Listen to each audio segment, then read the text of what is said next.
Hi, my name's Mick Matthews, Senior Programme Officer for the Network of Sex Work Projects, NSWP, the Global Sex Worker Network.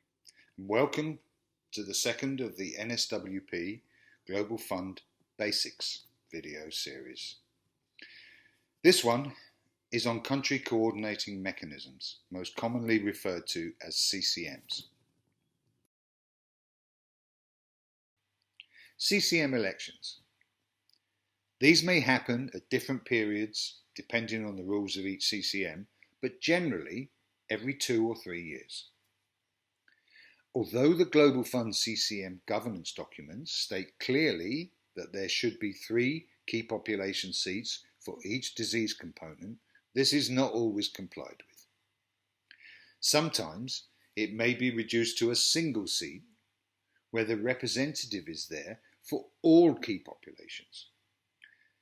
Or some communities may have a separate seat for each key population. In both cases, the representatives must be nominated and voted for by the constituency they will represent.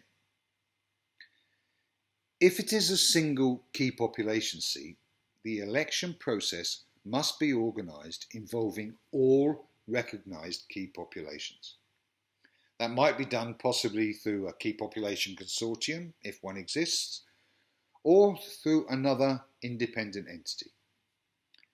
If there is a sex worker seat, for example, then the sex worker community should nominate one or more candidates and have a transparent voting process to elect their own representative.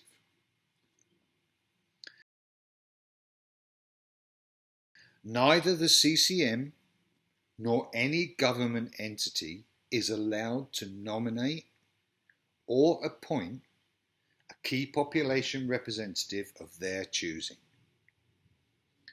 If this happens, it should be reported to the Global Fund, especially the CCM Evolution team, and you can see the link at ccm@theglobalfund.org.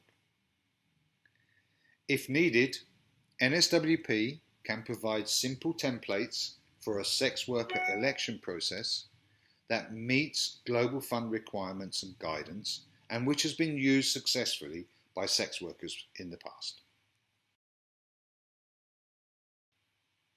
The CCM evolution is about improving how CCMs function, so they are better aligned with the national health governance structures, are more inclusive, and are more efficient.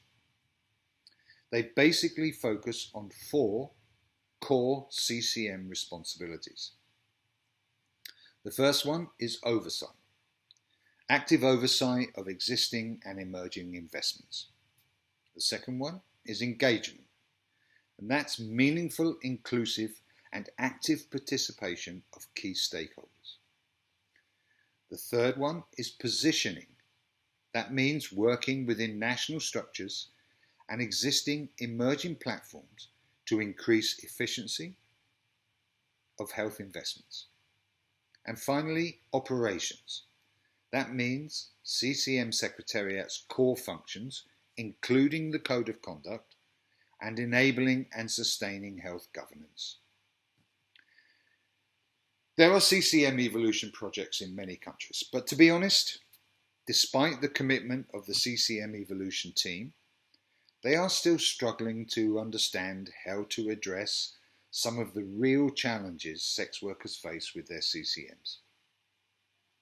Issues such as the unequal power dynamics, like when a CCM is heavily dominated by government, the lack of gender equality where so many CCMs are dominated by men, less than transparent decision making and other processes, why so many CCM secretariats are failing to apply for or use the funding available to increase community engagement, and the stigma and discrimination towards what in many countries are criminalised communities. And these issues are complicated, very often with NGO politics, with organisations vying for the perceived power of being on the CCM. And there are no easy answers to these challenges. And I think it's important to build a relationship with both the CCM Hub and the CCM Evolution team to try and work with them to resolve the challenges you face. Now, this may not be the most straightforward option, but NSWP is willing to support and facilitate contact and dialogue with any of the Global Fund staff teams. Because you need to remember, the Global Fund is very reluctant to interfere with country ownership, which is why building a relationship with the CCM teams is the best option for issues that cannot be resolved directly with your CCM.